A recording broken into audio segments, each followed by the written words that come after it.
Good afternoon, Rovers fans. Welcome to our live stream. I hope you enjoyed our brand new countdown intro as much as I did and the rest of the panel. El Scotty certainly agrees. That was awesome. Big up to Dan, who runs the Rovers Chat channels for that video. I think we can all agree that was pretty cool.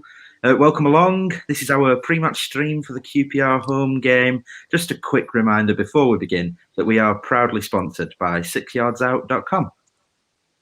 The Rovers Chat YouTube channel is proudly sponsored by 6yardsout.com. They've got retro football from every era with mugs, phone cases and much more. They also have plenty of Rovers goods, including apparel with the famous 94-95 season and this season's kit. Check them out using the link in the description below. And we're very, very happy with some of the comments that we're already getting in. Dan Woods thinks it's a nice new intro, and Ellis Dixon as well, Michael Pearson. So that's awesome stuff. Welcome along, guys. As per usual, leave your comments, ask your questions. We'll try and get around to as many as possible. We're going to be with you for an hour today, probably take us to about 20 past, 25 past. We're going to go through all sorts. Starting today, we're going to start with our preferred lineups as per usual. I'm going to head over to Alex first to talk through his. We're just going to caveat all of these by saying that rumours on today's lineups and non-injured players and whatnot have only just come out. So take us through yours, Alex. Why have you gone for what you've gone for?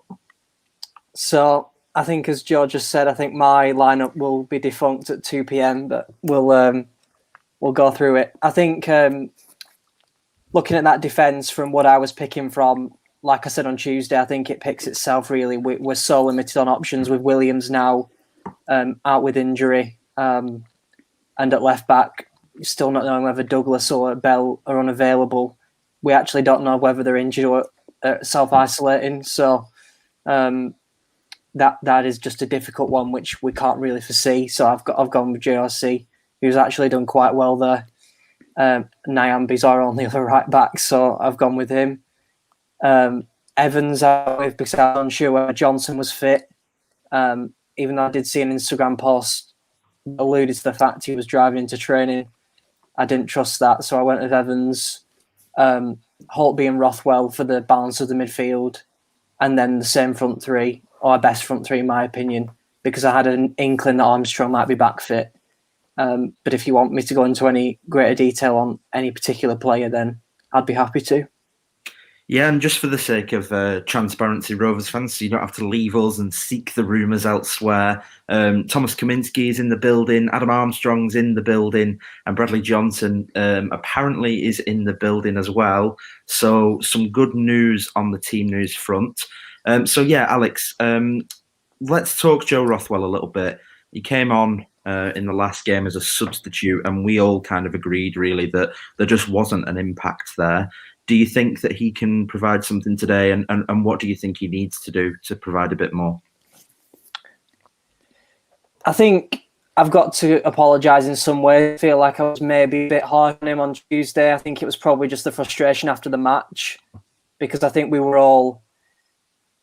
The first half was so poor, I thought, after the first 10 minutes. We just thought that Rothwell would make that difference after half-time, and he was invisible really on the pitch. I think I would caveat that by saying that he's been one of our best players this season when the team has been functioning at its highest level, in my opinion. If you look at the games we've won, I think that generally coincides with Rothwell playing at his top level. So I think I would always try and find a place for him in this team, even though his performance on Tuesday kind of left a lot to be desired. I think it does look... even though Marbury has talked about going to 5 at the back, he does look to be persisting with the 4-3-3. So I think if you're sticking with the 4-3-3, you have to have that balance, which we've talked about so many times. You've got to have that one sitting midfielder, but you've also got to have those two more advanced midfielders, one who can run at the defence and then one who can put those passes into the front line. So Rothwell always gets in for me. I think you have to look at his performance on Tuesday and think, you have to give him an opportunity to bounce back from that. You can't just dump him out of the team, especially with our lack of options. And so you need to just basically help him get back into the rhythm.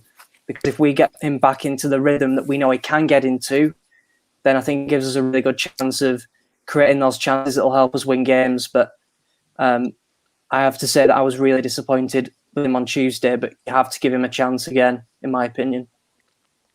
Okay, Ryan, I'm going to come straight over to you to talk through your lineup and why you've gone for who you've gone for.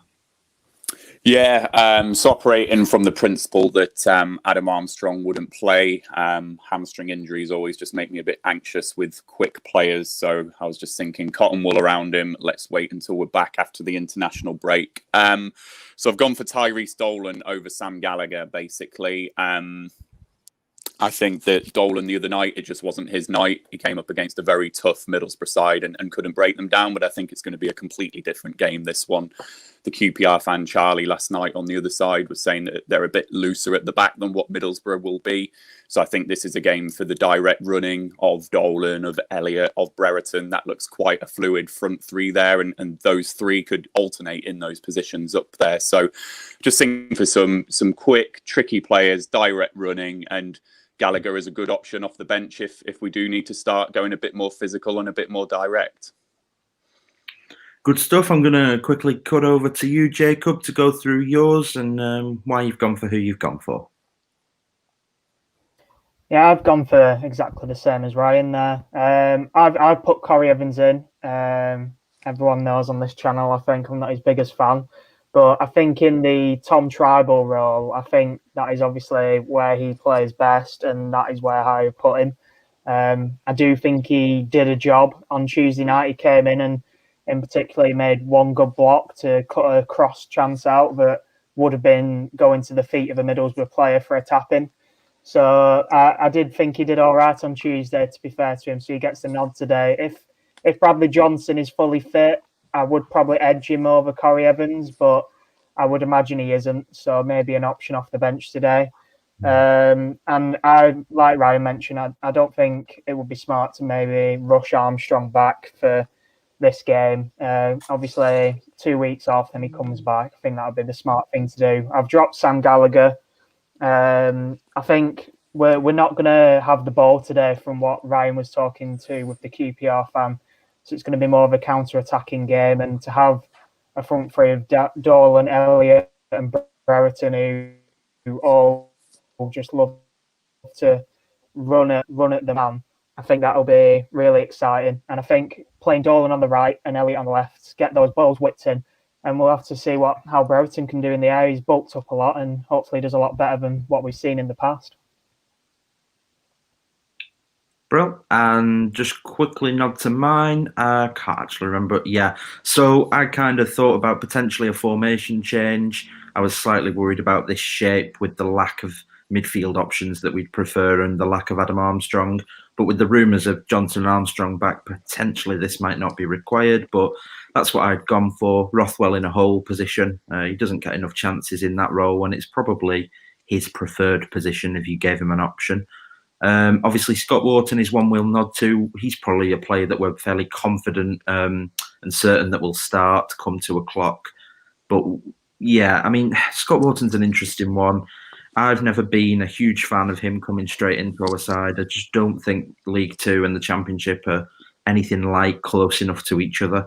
And I think for his personal career, he should have sought a permanent move to League One this summer. But let's see what he can do with a chance now with Williams out, and we don't know how long he'll be gone for. So moving on from our preferred lineups, we're going to go to today's talking point, which is, of course, as is everything at the minute with Rovers, about injuries. So let's talk injuries then. This is our absentees. Obviously, it's a lot of people that are out, a lot of people that would start. And there's an argument to say that of the 11 or so players that are out injured, most of them will get into the team or at least give the team that's playing more recently a good game, if not a win.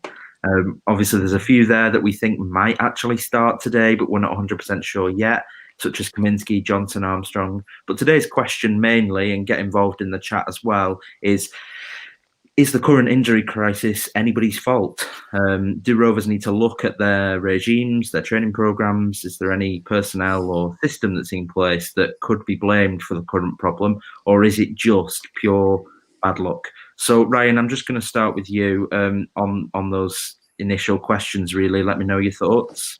Yeah, I'm a bit torn on this actually. So I think the big injuries to Dak and to Travis, they happen in a season and they're just unlucky. So that's no one's fault. And particularly the Dak one, it was just one of those innocuous challenges from Morsey, wasn't it?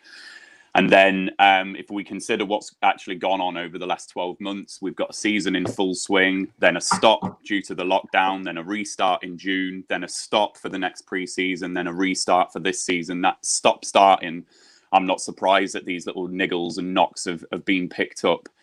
However, you know, the amount of players and just these little niggly hamstrings and groins and things like that, maybe there is something that we could be looking at in terms of the loads on players like Adam Armstrong. I'm gobsmacked he's not torn a hamstring before now, just with the amount of games that he's played. Maybe we just need to look at a bit of better rotation, and maybe we were looking at some rotation before all these injuries started happening with the size of the squad we've got now. And just the other one, we can't do anything about COVID. It's happening, it's spreading. So the players that have had to self-isolate, we can't do anything about that. So I think that's a 3/4 way of me saying no one is to blame, but maybe just a little sniff of something we could do. And apologies, I'm sure they won't be watching. We have lost 2 of our fitness coaching team. I've forgotten their names now. Most recently, just yesterday, it was somebody's last day. We lost one to Crystal Palace, I think it was, and I think one Brighton, it might have been. People underestimate backroom staff members that aren't necessarily your big names, your Damian Johnsons or David Lowe or Mark Venus. We obviously heard after the Borough game that a lot of the analysis team were out with COVID. I mean, personally, obviously, the Rovers Analytics account, I think analysis is huge these days. So you've got to question whether that affects things. And I think when you have a turnaround of fitness and medical personnel, you've definitely got changes in regime. Obviously, we all know, or most of us will know, David Fevre from back in the day, who was known as one of the best in the land. And then we lost him and methods change. So interesting one to note. Parky 1981 says you have to ask about the training methods in the comments, and Dan Woods thinks that's quite strong words. Perhaps maybe commenting on a different comment there about the manager, which we'll get to later on. So Jacob, I'm just going to come on to you pretty much on the same line. What do you think? Do you think that there has to be some blame taken for the current injury crisis, or is it all consequential? I don't think so. I think, like Ryan's just mentioned, Dak and Travis are anomalies. I know Bennett picked his up during training. You have to look at the players there. 3 of those are with COVID: Johnson, Bell, and Douglas, and then Downing's obviously a fitness problem. So there's 6 players right there that have nothing really to do with training regimes. And then I think the rest of them, you have to kind of consider that obviously you've mentioned the rotation, and we do have good squad depth this year, but because we're constantly losing players, it's meaning we're having to play players twice a week, and in some cases even 3 times a week, when we've had a Wednesday game, then a Saturday game, and then a Tuesday game. So because of the amount of players we're having out, it means we're having to play the same players because we don't have the options, and then because we're playing the same players, they're getting injured, and it's just a reoccurring thing at the moment, isn't it? So obviously we get these 2 weeks off. We're going to get back about 8 of those players, hopefully, after this 2-week break, and then we'll find ourselves in a lot better position, hopefully. Yeah, hopefully. And Alex, just to narrow this down slightly to ask some more specific questions, do you think that perhaps people's fears over Daniel Ayala's signing and perhaps Barry Douglas and obviously the age of Elliot Bennett, do you think that people's fears over bringing in older players have been proved correct with some of the injuries that we've seen there? I think it's difficult to say on that, and I think I'm going to put my medical student hat on here. We actually don't know how many of these people are COVID positive and how many are injured. And we've heard, alluding to the fact of, medical confidentiality and all that kind of thing, which is a rabbit hole in itself. And so we actually don't really know how many of these are kind of niggle injuries and how many of them are genuine, just COVID cases or COVID self-isolation for contact tracing reasons.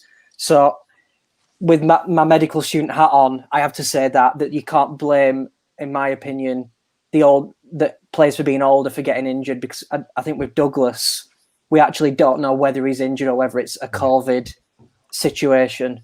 So I think that's just the one thing I would add on top of what Jacob and Ryan have just said, really. And I think another thing I would mention is that I think often Rovers players exacerbate their own injuries. So they try and carry on playing, even though they shouldn't. I go back to Greg Cunningham last season, who had a horrific knee injury and tried to carry on with just a horrendous injury. Travis even tried to carry on Newcastle. Armstrong played on last Saturday, even though he tweaked his hamstring. So there's an element as well as not just the medical team, but I feel like some of our players, even though, they are committed to the shirt, they're committed to the club, I feel like sometimes that can leave them not making the logical decision when it comes to coming off for an injury. We've got a really long season crammed into an even shorter period of time. If you're not 100% fit, these players need to be rested. Otherwise, they will pick up these knocks and niggles. Yeah, and I think I saw a comment, I think it was on Facebook, which really made me laugh, about our new sponsors, Recoverite, and how we're now finally sponsored by a nice, healthy recovery company, and now we're full of injuries, and the under-23s seem to lose 2 to injury. Really sad for Jack Vale, who we'll just mention, who everyone was really excited about returning, and then he's picked up another knock, and we saw the same happen to Joe Grayson recently as well, although luckily I don't think that's as long-term as normal. Yeah, I definitely agree. I think we often see more passionate players try and carry on through injuries that they perhaps shouldn't. And I think we all obviously had a bit of a laugh at Kaminsky, who kept saying, bring me off, and Mowbray saying, we've made all the subs. But I think you see a little bit of European football there, because in England, players are much more, it's instilled into them, isn't it? You play through and you carry on, and despite the fact that we have a lot more diving and a lot more European influences these days, English players and English blokes in general, your Bradley Johnsons and your Elliot Bennetts and your Lewis Travises, the big tough English lads, they want to play through and keep going. So it doesn't shock me that we're seeing that from Kaminsky, and Tribal obviously picked up an injury. We don't know much about that one, but out today. Interesting one as well. I've been quite impressed with Tribal recently. I think he's one of the bigger losses. And obviously then there's the Derek Williams, Scott Wharton conversation. So anyway, we're going to move on now to the next kind of talking point. And Jacob's going to take the lead with this one. We're talking about the next 5 games and their importance. And Jacob, off you go, mate. Yeah, I was talking to this about Howard a couple of weeks ago now, prior to the Middlesbrough game, but the point still stands that these 5 games we've got coming up, I do believe, are pivotal to our season and whether we are going to make a playoff push or not. Because if we don't get about 11, 12 points from these games, then I think we are going to be struggling. And you have to think that in the 2 weeks we've got off, we're going to have players back, so we can't be using the excuse of not enough players to choose from, and we don't have a first team squad. I know we'll still have Dak out, and I've been informed he's expected to be coming back around December time. So I think today, obviously, that point still stands. We don't have our best players to choose from, so I would take a point today. But after the 2 weeks off, we have to come back and get 3 points against Luton, 3 points against Barnsley, and then we're going to have to try and pick up a win against Preston or Millwall, 2 teams that we do struggle against usually. So it's really pivotal, because if you look at the games after Millwall, we've got Brentford, Bristol, Norwich, and we're going to be lucky if we pick up like 6 points from those games, in my opinion. You know, Brentford, Bristol, and Norwich, all teams that are going to be going for playoffs or automatic promotion. And then after that, we've got Rotherham, Stoke, and Sheffield Wednesday. That if it doesn't go too well, we could maybe pick up points against those teams. We'd have to win all 3 of those games if our luck didn't fare too well in these. But it's essential, I think. Ryan, is there potentially an argument to say that, look, we took 3 points off Brentford in 18-19, 4 points off Brentford in 19-20. We lost twice against Luton last season. We just about beat Barnsley at home and then lost to them away. We always struggle against Preston. We struggle against an organised Millwall team, especially at home. Do you think that actually these are tougher games than perhaps facing a Brentford or a Bristol City, who will be a little bit more tendent to come out at us? Yeah, I think the only predictable thing about the Championship is its unpredictability. So games on paper that might look easier will not be easier. We know that. I do share the view that we need to come back after the international break and beat Luton or Preston just to get the confidence flowing again. But I think it's more than these next 5 fixtures. We said it after the game against Middlesbrough. It's actually the next 13 fixtures that we've got between now and the FA Cup third round in January. That is a hard slog of games, Saturday and midweek, right through till that point. Under a normal season, teams rarely get 3 wins in 3 games. You know, if you're playing Saturday, Tuesday, Saturday, not many sides get 9 points. So projecting that out over the next 12 to 13, not many sides are going to be getting win. You know, there's not going to be many runs because it's going to be relentless for everyone. So I actually think we just need to get a good average points total over the next 12 to 13 games. I don't know, maybe 2 points a game, maybe slightly less, just to keep us hanging in and around there when we get to that FA Cup third round. And you know what? If we're not anywhere near those playoffs in January, maybe we start to have conversations about, well, do we sell Adam Armstrong? Do we sell Bradley Dack? Just to start actually thinking sensibly about the finances. People won't want to hear that, but we need to start thinking about the future of the club, especially with those contracts that haven't been signed yet. Thanks, Ryan. Alex, which of those 5 games do you think is the most winnable? Which do you think would be the toughest? If we take QPR out of the occasion, because that's in, an hour and 14 minutes. So let's take that one out. Out of those 4, Luton, Preston, Barnsley, Millwall, which would you be most nervous for? Which would you look forward to? The easiest to win, I would say Barnsley at home. They're a side that tends to try and play football, at least in the last couple of seasons. And I feel like a team coming to Ewood and trying to play football and match us man for man would struggle against us, I think, if we had a fully fit squad. So I think Barnsley at home would definitely be the one you'd look at from them and say, yeah, we win that. Preston away is obviously the one we're all worried about because we just know we're destined to hand them their first home win of the season. I think it's written in some stone somewhere that they lose the first 6 home games and then, you know, we rock up and get smashed. So I just think that's just an inevitable circumstance. It's just we've got a curse over there, and I think we've just got to accept it now. I think I'll go back to what Ryan said, and I think we talked about this after the midweek game. We started the season 5 or 6 weeks later than usual, yet by Boxing Day we'll only be 1 game behind the normal schedule. So we are effectively playing 5 extra midweek games, 5 or 6 extra midweek games that we wouldn't normally play in this run. So that just gives you an indication of how relentless it's going to be now up to Christmas and then into the FA Cup third round period.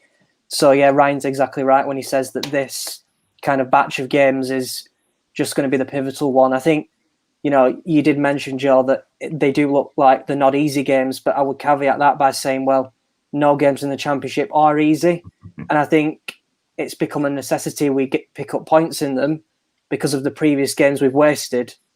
You know, ultimately, the more games you waste that have been and gone, the more pressure is on these games to get the points.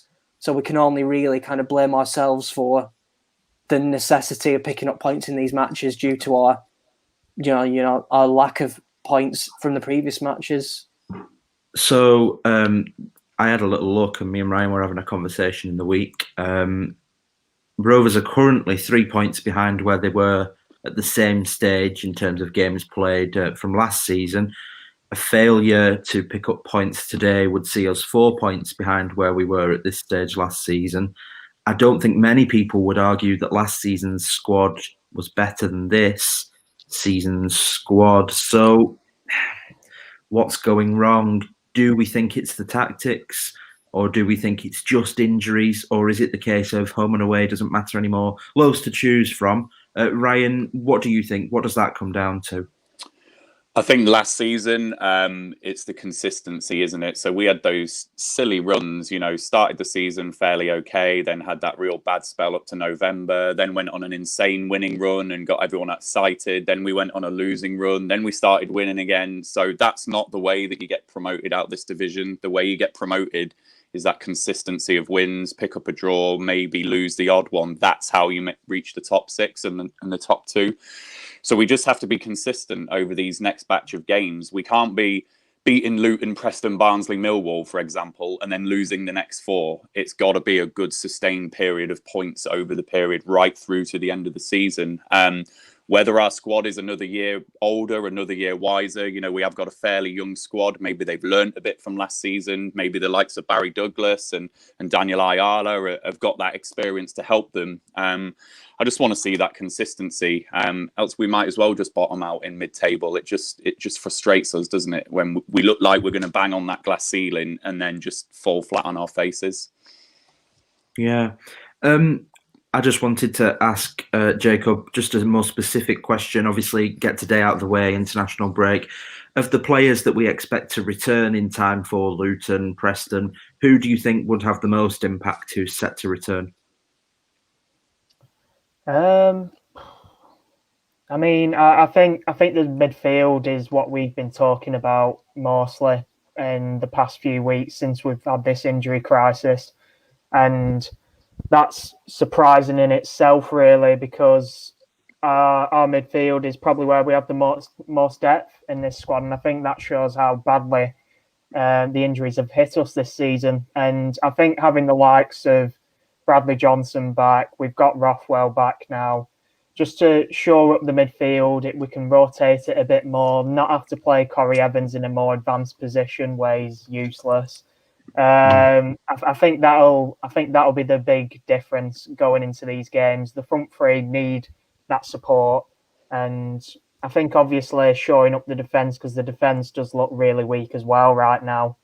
Obviously having to play Joe Rankin Costello at left back, having to play Scott Wharton. If we get Ayala and Williams back, I think that'll obviously be a big help as well. So we've had a few comments coming in. Parky 1981 says, "You just bloody know PNE will come good versus us."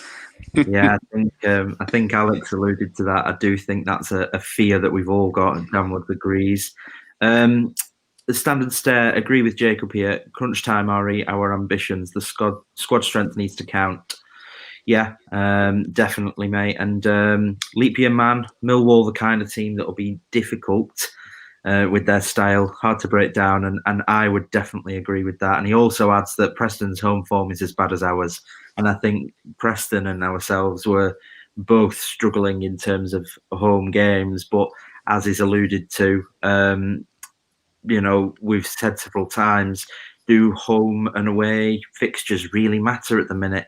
There's a lot of data been done and a lot of work been produced that says that actually right now without fans, there's not a major difference between playing at home and playing away. Teams are playing similar styles across both fixtures and there's no outside pressure. I mean, there's an argument to say that teams would come to Ewood and be more defensive if there were fans in fear of losing on the counter, and at home, that at their ground, that they would be more attacking, which would give us a better chance.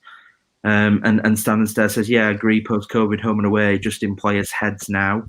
And I think we might have a QPR fan amongst us. He says, come on, QPR, 3 exclamation marks. Listen, mate, thanks for joining us. We're happy to welcome everybody along. So we have got about 6 or 7 minutes before team news does arrive. Just to remind everybody, so you don't need to get your news elsewhere, we're hearing rumours that Kaminsky will play, that Armstrong will play, and that potentially Bradley Johnson could be involved as well, which is obviously a huge benefactor for us. So, Alex, what does Adam Armstrong bring? I mean, we know he brings goals, but in terms of our play, do you see us being more confident today? What do you think? I think it kind of psychologically hurt the team on Tuesday without him in there. I just think I would have died for him to be on the end of that cross in the second half. You just know he'd have put that in the net. I think it gives the whole team a lift when you know that your top goal scorer is playing. I think with Armstrong in particular, what he's really brought to his game, probably since Dak's injury, is that ability to come up with a goal out of nothing. Those long-range goals that really nobody else in our team, other than probably Bradley Johnson, as it happens, who's also been out, can score. So I think that ability to pick the ball out from 25 yards and put it in the top corner, the fact that that can happen at any time when he's on the pitch, I think it just affects the whole mentality of the match. Not only that, but obviously we all know, I don't need to describe Armstrong for the listeners. They all know what he's like, but the pace as well is just a big thing. You know, when you compare his pace to Gallagher, I mean, it's just a completely different ball game altogether, I think, when you have Armstrong up against you, if you're a defender. You know, you're much more afraid of the ball over the top in behind than you are with Gallagher. And I just think defenders that thrive on that winning those aerial duels like Borough's defenders on Tuesday, they kind of relish coming up against Gallagher and winning those aerial battles. But I think with Armstrong, they kind of force him out of their comfort zone a bit. And so I think I'm looking forward to seeing that today. Hopefully, if he's fully fit and on top form, which I'm presuming if he's playing, then Mowbray has confidence that he is. So one of my questions, and I'll ask you two questions, Ryan, one of which is going to come from Leap Year Man, which we'll go through first. Following Ryan's point about finances earlier, what is Armour's current market value? That's question one. And question two, do you think that Rovers will look back maybe in a few years' time and say, God, we should have got rid of Danny Graham a year, 2 years before we did, and Armstrong should have been up front as a sole striker from the minute he walked through the building, giving him that chance earlier? That's my two questions for you, mate. So on the market value of Armstrong, I don't think it's as high as people will think because of his contract and where we're at with that. We need him to sign a new contract to drive that price up. I can't remember what Ollie Watkins went for. I think it was about 20 million, but I think in my head, I'm thinking Armstrong's probably going to be somewhere about 10 million. Maybe we can drive the price up a little bit if there's a Premier League club panicking in January, for example. But I don't think it's as high as we'll think, actually. I'd like to think that Armstrong as a player, the relationship he's got with Mowbray, he might just work with the club a little bit to drive that price up and get the best that we can and not force the move out. But who knows, about 10 million. In terms of looking back, no, I don't, because I don't think Tony Mowbray could have foreseen the injury to Bradley Dack. I think it's well documented that the formation we were playing at that time was to get the best out of Bradley Dack, big man, little man. The reason we are where we are with this formation now is as a result of Bradley Dack being injured. So I don't think we're going to look back at all. I think it was the right combination at the time. It was the right two people up there for when we got promoted back into the Championship and to stabilise ourselves. And Danny Graham was a great servant. Awesome, mate. Awesome. Alex, obviously, we could probably spend quite a long time talking Adam Armstrong. We all like Adam Armstrong. We caught a little glimpse of life without him, even though it was only for a really short period. I don't know if I agree with Ryan 100%. I think it would be slightly more than 10 million. I think Watkins was 28 in the end, so I think it would be slightly more for Armstrong, but the contract is a huge factor. Anyway, so as I was saying, Armstrong, yeah, we could talk about him all day. We've caught a little glimpse without him. Let's say Armstrong's no longer in the building permanently, and let's say Dak is back in the team. What do? Do you stick with your 4-3-3 and figure out a way to get goals out of Ben Brereton, or is it, right, we've got to revert, we play a style that suits Bradley and we find ourselves a young Danny Graham? What do you think, mate? Obviously, we're just unaware at this stage, you know, there's so many moving parts to this, isn't there? If Venky's decide to sell, which I stopped trying to predict what Venky's were going to do 6 years ago. If I'm being honest with you, they could in January they could give Mowbray 20 million quid for all I know, but it's probably going to be something in between. I think I disagree with Ryan on his valuation. I think you could probably bump that up 7 or 8 million actually. I think Venky's did reject 15 million for Dak, so that gives you an indication of what sort of money they'd be looking for. And we know that they don't budge when they've set a price. That's one thing we do know about Venky's. I think if Armstrong does leave, wow, we don't know which countries they've been scouting. We don't know whether we'd look in England in the lower leagues. We don't know whether we'd try and get someone from the Championship, someone like a Woodrow, someone like that, even though they're not the same sort of player, really. That is an incredibly difficult one. If you had to ask me, if we had to sell one of the big players, which one would we sell? If it was my opinion, I would rather sell Bradley Dack. Now, this might be really controversial, but I'd rather sell Bradley Dack because I've seen life without him for an extended period of time. Yeah. We've been without him now for 10, 11 months, and the sky hasn't fallen in. And so if you had to basically bribe me and say you had to sell either Dak or Armstrong, I would rather sell Dak, particularly as he's actually got less time on his contract than Armstrong does. So in some ways, I disagree with the premise of your question. I feel like if we had to sell someone, I'd sell Dak rather than Armstrong, but that's just my argument, and I'm sorry I didn't answer your question properly. That's no problem at all. And Jacob, just really quickly before we do get our official team news today, Ryan Nyambe is another one whose contract comes into question. Do you think his valuation is affected by that? And what do you think Ryan Nyambe would command in the current market? Obviously, if your contract's not got long left, obviously decreases the value we could get for a player like Ryan Nyambe. I do still think he's one of the best right backs in this league. I think obviously the fact he isn't English doesn't help him. Like, say, Adam Armstrong, where as soon as a player's English, it boosts their price, doesn't it? So I'd say somewhere between I think about 5 million and maybe a little bit more for Ryan Nyambe. But I mean, we haven't sold a defender in a long time, so I wouldn't know really. So we have got our official team news in. So good news on most fronts. Kaminski makes a start, back in for pairs. Nyambe, Lenihan, Wharton, and Rankin Costello across the back line. A midfield three, interestingly, that doesn't feature Lewis Holtby, Corey Evans, Bradley Johnson, and Joe Rothwell there. And then a front three that we've been kind of used to recently, Elliott, Brereton, and Armstrong. On the subs bench, Sturgiakis played last night against Arsenal for the under-23s, so Easton makes the bench. I'm a big fan of his. Joe Grayson as a substitute defender, with Wharton making the step up.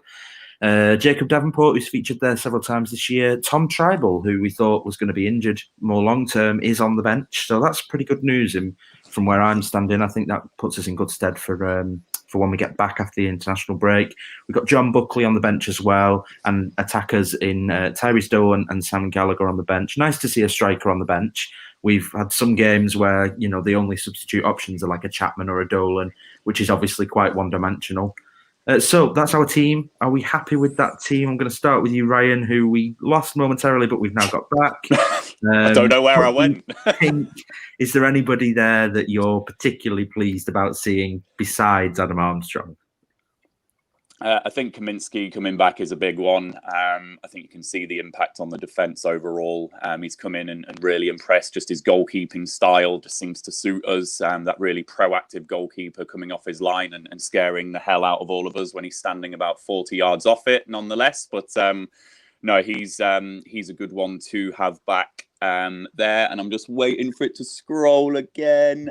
Bradley Johnson, obviously the other one. He's big for our midfield, just physicality, aerially, his experience at this level. I think he's huge back, particularly with Lewis Holtby not playing today. That's a big one. And I actually think that midfield of Johnson Evans with Rothwell in there as a bit of a runner and someone who's going to go forward. I actually like the look of that midfield three, I must say. We don't yet know the official reasoning, but a lot of the rumours are pointing to that Lewis Holtby was supposed to start today with Rothwell on the bench, and that has dropped out. Some are saying illness, some are saying COVID suspicions, some are saying it could even be bad back, like Rothwell just bid or something. I'm not really against them not taking risks, though, especially if it's more of a muscular type injury situation. I really don't think it's worth risking a Holtby if you've got a Rothwell fit anyway. I'd be interested to know kind of who it was that was supposed to be on the bench, supposed to not be on the bench, that then came in as a bench player. You'd have to assume maybe Tribal was in the building just to be in the building, and then they've stuck him on the bench anyway because of Holtby, maybe. Tough to say. So confirmation that Scott Wharton is going to start today alongside Lenihan. We saw it for a little while against Borough, but the first time that they'll start together, I think, in their careers, especially in a senior game anyway. So I might be wrong on that. I think did they start at Fleetwood together? Obviously, that was a pre-season friendly, but I can't really remember. Anyway, Alex, what do we think? Scott Wharton makes a start. How do you think he'll fare against QPR today? If I'm being honest with you, I've got no idea how he'll fare. All I know about Scott Wharton, I've not seen him play an awful lot because I do confess I don't watch the 23s week in, week out. But I think one fact I can point to is that he's obviously experienced 3 promotions now, all from obviously League Two. But he does obviously have that winning mentality. So I think that's a really big thing. I think one thing we all forget is that Lenihan in particular, and even Travis to an extent, they were all young players in Scott Wharton's position who, due to injuries, got their chance and performed at as high a level as the other players we had in the squad, and then have become first team regulars over the years. Yeah. I think Lenihan in particular was the case in that, injuries at the back end of Lambert's season, and he gets his chance and then he's never out of the team. So I think with Wharton, it's a case of you've got to take your chance while Williams is out injured. You've got to show the manager that you're as good as, if not better than what we've already got. And if he does show that, then he'll stay in the team. And obviously, I think he will be desperate to do well today with it being his hometown club. I think it's been his dream, hasn't it, to start for Rovers and do well for Rovers and make a career out of being at Rovers. So I've got no doubt that he'll go into today's game desperate to do well, as will all the players in the team. But if I'm being honest with you, sat here right now, I'm not too worried about him. He actually has had a lot of first-team matches now in pretty physical leagues, although obviously the opposition he'll be coming up against today will be of a higher standard. But I am not really that worried, if I'm being honest with you. I think he could do pretty well today. It's obviously really nice. I'm sure we'll all agree that, that back four today is completely Brockhold, isn't it? It's a full academy back four, which is obviously awesome. Obviously, Ryan Nyambe, we've talked about a lot. Joe Rankin-Costello out of position today, really. But it's for me, on a personal level, I watch quite a bit of the development teams, and I think it's great that we can boast a defence with so many young players and talented young players, really. Obviously, Kaminsky comes back in. Jacob, I don't think anybody would say that Pears was dreadful. I don't think anybody would say that Pears could never play for us again or anything as dramatic as that. But is it fair to say he struggled, or is that unfair? I don't think Pears struggled, to be honest. I think the goals he conceded, maybe 1 or 2 of them, he could have done a little bit better. But other than that, I think a lot of it was down to the defence in front of him. A defence that's been chopped and changed so many times this season and hasn't had chance to settle.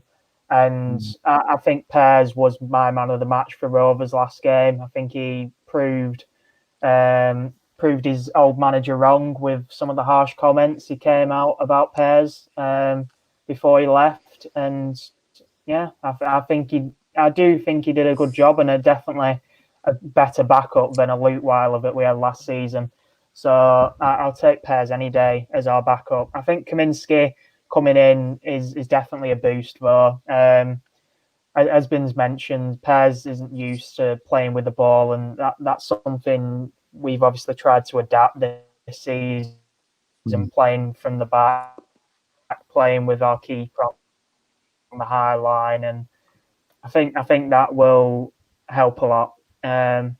We haven't actually seen Kaminski tested that much either, to be honest. Really, I mean, he's made a couple like outstanding saves, but even then he's had some sloppy performances himself. Like against Watford, I think there was a few questionable goals he conceded that day. So no, we'll have to see. But what Alex said with Scott Wharton, I'm happy to see him in the team. His mum actually taught me at St Wilfred's at the sixth form, and they are massive Rovers family, and I do think that's why he's decided to stay as long as he had. I know got mentioned before about him maybe moving to League One, but no, hopefully he takes his chance today and he comes good. And obviously, we'll just nod to Jason Lutweiler, who, for those that don't follow League One, he's having an amazing season. He's at Fleetwood with Charlie Mulgrew, and so far he's on track to be the goalkeeper of the year. He's playing really well. They're really impressed with him, and I can't believe they've let him go as their sub-keeper kind of thing. So I think you see that a lot, though, don't you, where players leave and do well at other clubs, and we've had that as well. Adam Armstrong came here, and Bolton fans said, no, he's not good enough, and now Bolton are in, League Two? Adam Armstrong's probably one of the best strikers in the Championship. Big chance for Armstrong today, obviously, to keep toe-to-toe with Ivan Toney. They've got a bit of a race going on, which I think is really healthy. It's a shame we haven't got somebody backing him up in behind. Before we finish things up, I'd like to finish with a few quick questions before our predictions. Ryan, who else is going to step up to the plate and start scoring some goals? Right at the start of the season, I thought, Bradley Johnson's really coming to the fore now, and he's going to chip in. But it's not really carried on. We're waiting a good while now until Dak returns. Somebody else has got to start putting the ball in the net. Who do you think it'll be? Who do you want it to be? Who do I think it will be? I think it will be Bradley Dack. I just think for whatever reason, Brereton's a bit unlucky. Rothwell's not hitting the heights that we know that he should. So I think it will be Bradley Dack when he comes back into this side. He'll be the one that chips in the goals. Who I'd like it to be is Joe Rothwell. I think he's got everything in his armoury to be a very good player at this level. He can dribble with the ball. He hit that screamer of a shot at Nottingham Forest, so he can clearly strike a ball as well. He's got good technique. He's got everything in his locker to be that player, to get those goals from midfield. So that's who I'd like it to be. And I think we have struggled, apart from Dak, who's obviously a bit more of a cam type midfielder. I think we have struggled with a midfielder who chips away with 10, 12 goals in a season. It's been a while. I could be completely wrong. Please correct me in the comments. But really, have we had anyone like that since David Dunn? I'm struggling to think of someone. No, I think that's true, and I also think we've always had that problem. Rothwell, for me, is this generation's Ruben Rashina, and before that, the Mauro Formica or the Nuno Gomez in those terrible years. It's that kind of position, isn't it? That everybody but Dak, and obviously David Dunn, who we all know and love, has struggled to really make their own. And I think what Dunn and Dak have always had above your Rothwells and your Rashinas and your Gomez and your Formica, it's physicality, isn't it? It's that upper body strength. David Dunn could knock anybody off the ball despite being 5'7", 5'8", and Bradley Dack is so similar to him in so many ways. And it is that physicality for me that's the big difference. I'm just going to rattle through some comments here before we move on to predictions. Leap Year Man, interesting call to leave Holtby out. We kind of have seen that perhaps that's going to be because of illness. Jacob from Lancs Live has nodded towards that. Alexander Haben says, good to see Wharton get a game. Yeah, I think we all agree on that. What do we reckon, lads? We're happy with Wharton, aren't we? Yeah. And Denver Green says, amazing lineup.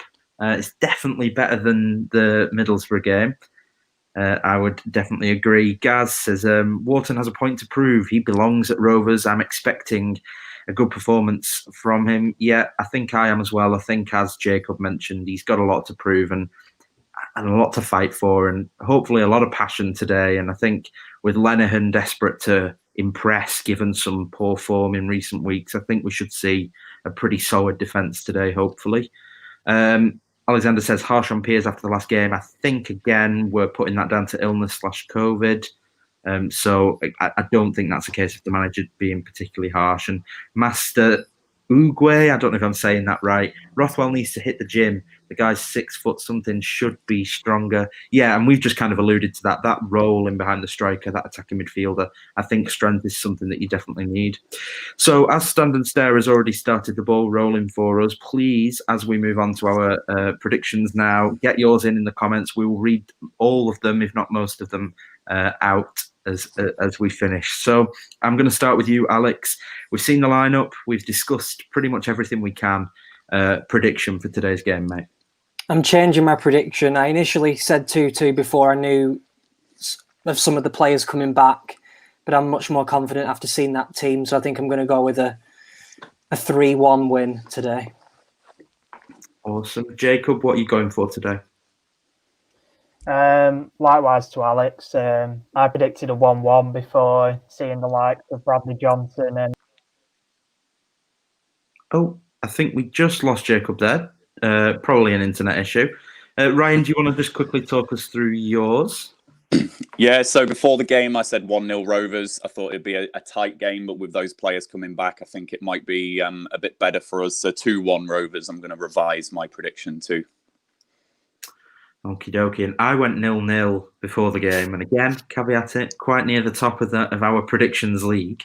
I went 0-0, and for me, I don't actually think that's going to change. I'm a big Adam Armstrong fan. I just think QPR are nice and organised. I think they know that they need to come to Ewood and hope for a 0-0. So I'm going to be dreary and negative. And it seems like we'll never know whether Jacob was going to be negative or positive. So we'll assume he said 6-0 to Rovers and be nice and happy. Let's rattle through some of yours then. So Samuel says 2-1 Rovers. Armand says 2-1 Rovers as well. Tom J. Wade says 2-1 Rovers. We've got a lot of 2-1 Rovers coming in.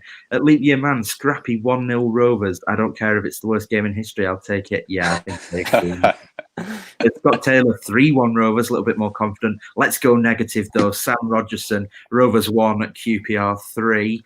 Listen, there's nothing wrong with that. If we predict a loss and we win, we're even happier. Michael Pearson agrees with Leap Year Man. 1-0, any kind of win. Chris Hartley, 2-1 Rovers as well. I think that's our most popular today. Master Uguay, again, if I've said that wrong, mate, you let me know. 1-0 Rovers agrees with Michael. Chris Hartley telling us yet again, 2-1 Rovers. I don't know why that one's come through twice. Alexander Haben, 2-1 Rovers. 2 controllers, 1 sofa, 2-1 Rovers. So clearly 2-1 Rovers is the big one. Jacob, we've got you back. What are you going for? Please don't say 2-1 Rovers. I did actually predict 2-1 Rovers.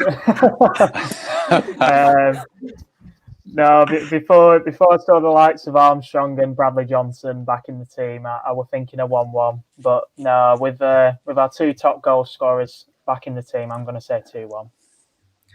And Gaz agrees as well, 2-1 Rovers. I feel like I'm being stitched up here, like I'm on some kind of got you program and a camera's going to come out. Well, there we go. That's some big positivity from Alex BRFC. 4-0 Rovers. Armstrong is back. And I think we will... Oh, my pronunciation is correct. Awesome, Master. I will know that for next time. I think we will leave it there today with all our predictions in. And I think Armstrong is back will be our kind of parting gift. He is back. You can join us for our post-match live stream where hopefully we'll say Armstrong was back, Armstrong did score, and Blackburn did win. If it's 2-1, well, I think we need to start listening to our commenters more often. Thanks very much for tuning in. Just before we finish, I'd just like to say thank you to everyone on the panel. So I was joined by Alex. Thanks very much, mate. Thank you, Joe. And Ryan, thank you for handing over your hosting duties today. No, thank you for giving me the sacred chair. It was nice to be in this one. And Jacob sporting one of my favourite Rovers T-shirts. I've forgotten the name of the company that produces that, but we won't give them any free advertising. It's not allowed. Thanks for joining us, mate. No, it's very nice. Thank you, Joe. Thanks for hosting. You've done a good job. No problem. So we will leave you with our parting gift as we are proudly sponsored by 6yardsout.com. The Rovers Chat YouTube channel is proudly sponsored by 6yardsout.com. They've got retro football from every era with mugs, phone cases and much more. They also have plenty of Rovers goods including apparel with the famous 94-95 season and this season's kit. Check them out using the link in the description below.